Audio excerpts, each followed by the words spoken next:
বিশ্বনাথ ঘোষ এবং সেখান থেকে বাংলাদেশের গোল। বাংলাদেশ এগিয়ে গেল সান মারিনোর বিপক্ষে দ্বিতীয়বারের মতো এবং আরো একবার সেই তপু বর্মন। ম্যাচের ৮৬ মিনিটে সান মারিনোর মাঠে বাংলাদেশের উদযাপন। বাংলাদেশের গর্জন দেখতে ইউরোপের সেই ক্ষুদ্র সান মারিনো। বিশ্বনাথ ঘোষ তিনি তুলে দিয়েছিলেন তপু বর্মন আরো একবার।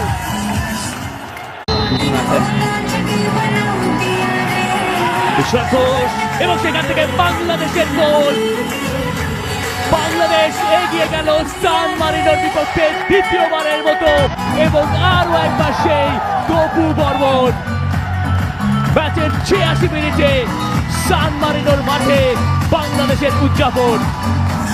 বাংলাদেশের গর্জন দেখতে ইউরোপের সেই ক্ষুদ্র সান মারিনো। বিশ্বনাথ ঘোষ তিনি তুলে দিয়েছিলেন তপু বর্মন